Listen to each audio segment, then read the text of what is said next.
numbers pre-game. Holy, whoa, hold on. Ogwin, already popping the Revitalize. What? That's early Revitalize being used by Ogwin, and Carlteasy doesn't really have any electrifying beats yet, so he's going to try to see if he can maybe fight Carlteasy without those shadows, those Ogi shadow kills. All right, tranquilo. All right, welcome to game number 3. Fight's just about to break out once again. Everyone's low. Wow. Okay, hold on here. Yeah, they seem to be very at each other's throats at the very least. Okay, a minute. Let's digest the emblems here and talk about why Liquid is so gung-ho to experiment. Sanji getting hit by few here, might be forced to go home. 37 unique heroes to 51 for Falcons. Yep. Suddenly, now you decide to experiment? Right, and it's been Falcons who, like, even way back in the regular season, they were the ones to use the thumbs and all that, but they were quick to adjust back and go to their old ways if they feel like it's not working. And Team Liquid Philippines, that might be one good option for them considering the outcome of the entire situation right now. And that is what we're probably seeing with the way they draft, or in the way they drafted their lineup. Only that, again, Few might be another X factor here in the way he's gonna stop JP. Yeah, those arrows hitting the targets properly, definitely big X factors here for Falcons. And they're able to just push back the rest of TLPH, at least for now. But JP doesn't really have the shortcut. I don't know why he's up on front here. Maybe just trying to see if he can tag FLCN. FLCN not on the Esmeralda this time. He's gonna have some firepower in the early game. He's doing a great job at poking down JP. And there, they can just keep going at it. Oh, it's actually Few who gets the turtle with collateral damage here. But that will result to a bit of a bad scruffle here for Falcons.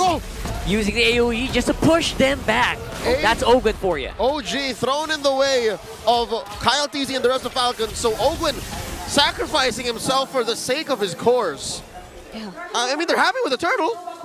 They Seems to be. But that's an exchange of two bodies. FLCN and Ogwin went down in the hands of Team Liquid Philippines, and 2 assists. 2 assists for Carlteasy. It's actually Sanji who got both of those kills, so this might be a good sign for them in the early game. Oh, there you go, Feathered Airstrike. The last hit will actually connect into Few there, which is a really good sign here for TLPH. 3-0 so far. All right. So far, Liquid is pulling a clear man. They're clearing out all the dandruff, all the flakes, all the kinks of their gameplay, and I hate to say that it's coming at the cost of Falcons getting messy. Yeah. It doesn't feel like Falcons are able to think through the way they approach the first objective fight, and this is probably Team Liquid Philippines remembering how it is to actually go for the objectives. The turtle control percentage, again, they're top 1 in terms of that, but we haven't seen as much in the past 2 games, but now we're seeing finally that same form from Team Liquid Philippines. They just have to keep this going. Yep, an average of 1.97 turtles per game. Chalk it up to 2. So that means they're at least guaranteed 2 turtles per game, no matter who the matchup, compared to Falcons' 1.67. So it's already weird that Falcons started off with that turtle take. Few got it off of a random trap pop. Another turtle spawning up top. How about this gold lane? It's not about this gold lane. How is Marco looking like at OHIM? Because OHIM's trying. I feel like series all along, always been trying. He has been, but this is Super Marco, who ever since yesterday has been constantly getting the BBI rich guy on the Granger. You know, so I feel like he's way too comfortable with the way he's able to play the Granger, be it in the laning phase, be it in the latter portions of the game. And so Team Liquid Philippines, at least for now, they don't get to worry about that as much. And fortunately, Sanji is 3-0 on this Farsa, so they have ways to deal with that. A little bit more time for those gold laners to get some items. Farm up, but for now, Turtle Dance. Falcons en masse here on site. Oh, Sanford, I think they saw he already used the fist break, so that might be a bit of a go signal here for Falcons to keep the pressure going. They're gonna try to contest maybe here, and they're playing on the Zaman Force. Shortcut is also active. Carlteasy is gonna be the one who takes the turtle alongside Ogwin. Oh man, Liquid Philippines smelling any sign of weakness, cracking down, but this does leave Marco to push down bot. Yep, more pressure coming in from Sanford. This time around, hitting those fist breaks, make sure that he's able to push back Falcons at least for now. And TLPH comes out on top, 1.4K gold lead. It's different now that OHEB is finally able to join in. Of course, yes, at the expense of their Tier 1 down bottom, but I feel like Team Liquid Philippines, they're happy with the way things are going. Sanji is really activated right now on the Farza 301, 100% kill participation so far, and you can pretty much assure that they can create a lot more space compared to the past few games. And that's just by looking at Sanji, not even at what JP can do with the chip. We haven't seen as much just yet. They did call up OHEB for that turtle fight, so we expected it to be a one-on-one gold lane for them to just, you know, stay there, duel, but they called in the Baby Cakes. Baby Cake served it up. I'd reckon if they ride that wave, yeah, they could come back into the series, but we'll take it one step at a time. One more turtle spawning, lower quarter. That turret made up for down bottom, so it's a turret apiece, 6.5 minutes in. The fact that Carl TZ is playing more disciplined now is making all the difference. It really is. I feel like they're able to just really get into focus, especially on Retribution, so they're getting the objectives at the very least. It's 1 for 1 though, so we'll see if they can maybe get more kills after this one, because that seems to be what they're really good at here. Oh. OHEB removed from the map before he can actually do anything in the team fight. There goes Carl TZ with that shadow kill, and it's going to be a 1 for 1. There's not a world where that's worth it. Flap TZ for OHEB. I'm wondering, Brigitte, how was OHEB found there? It does feel like they were trying to set something up. JP was already holding the brush, but Team Falcons, they didn't decide to go in that area, and instead they caught OHEB all alone, separated away from JP, and now they go for the turtle! Yep, it's going to be a Carl TZ turtle, but the collapse is really strong. Basically, TLPH throwing everything but the kitchen sink. And they got Kyle. They lost out on the turtle, but they got Kyle. Okay, seems to be pretty worth it. They're getting ready to maybe dive in behind this turret. We're looking at Sanford. Is the fist break gonna come in? But no, it's shadow kill from Carl TZ first. He finds Few solo, but the timing is off because there's no wave that they can convert for in that mid lane Tier 1. They're gonna go for this purple steal though. Did he get it? I think he he did. got it, yeah. He retreated. They're gonna settle with that. Oh, but Kyle TZ able to get information that there's someone around the orange buff. But this is indeed a very well-balanced performance we're seeing from Carl TZ. Just the right amount of discipline and aggression, and especially when he sees that Sanji is able to poke someone down really low, and that's something he's really capable of doing at this point. Also on the lethal ignition, so you could expect the amount of damage to be really felt by both you and Super Marco. At this point, you have to look at where the attack is going to come from here if you are Falcons. You have to be very aware because you have to prepare for the fist break, right? Once the fist break comes in, you don't really have a lot of flickers to use, so you're going to have to walk. So look for the attack. No flickers, no purifies.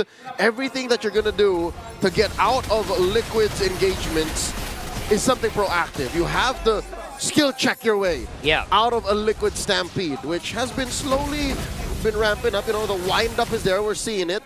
And it's coming off of the back of JP's controlled approach, off of Sanji's killer instincts, and of course Carl TZ's discipline. We're waiting for OHEB to come online.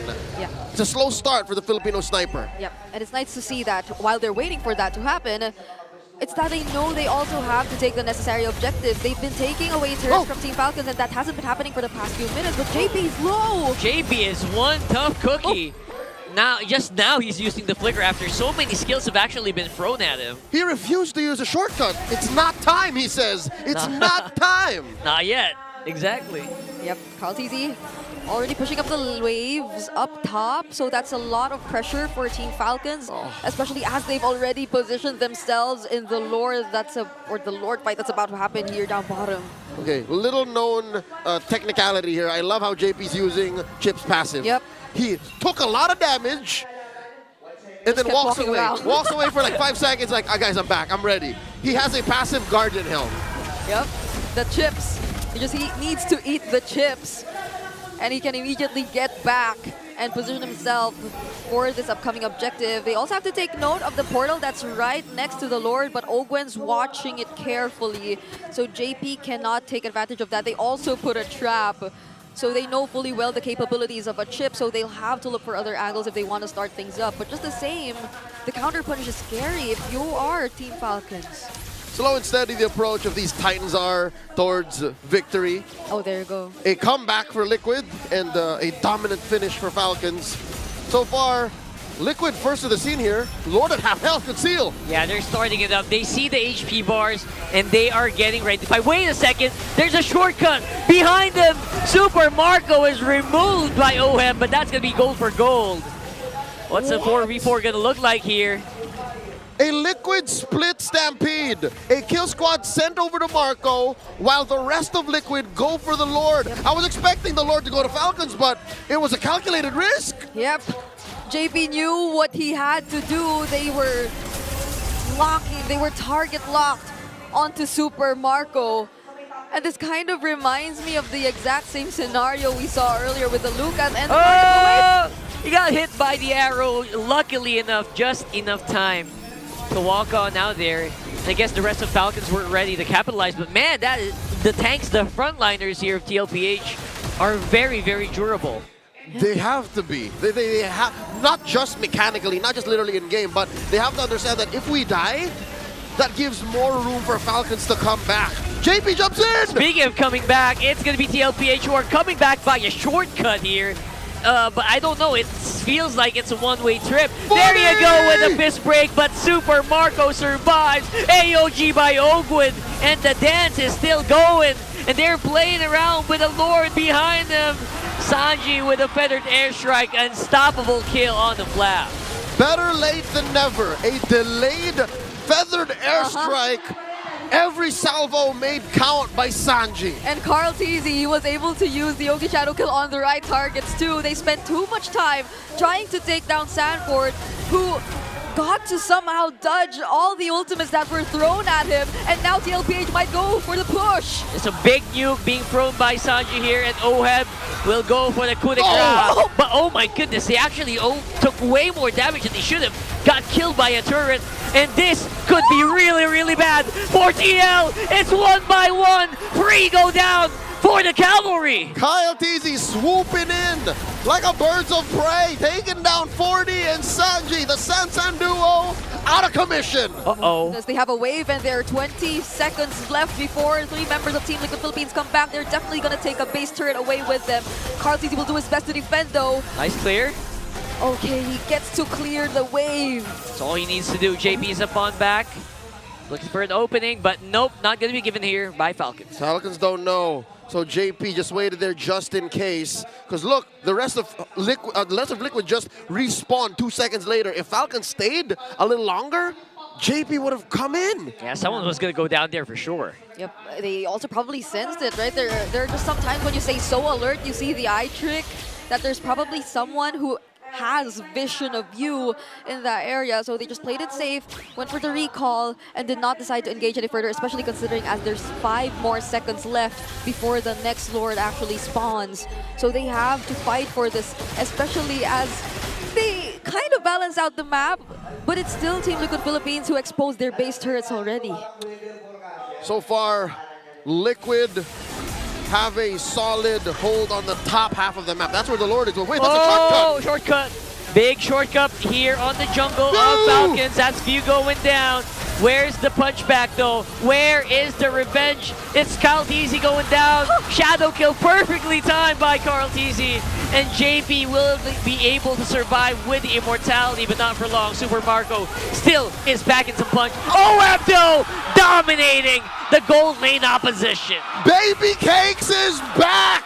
TLPH wiping out Falcons! Sanford's gonna clear this minion as they slowly approach the mid lane. They have a wave. View's gonna survive, but he's the only one who can defend.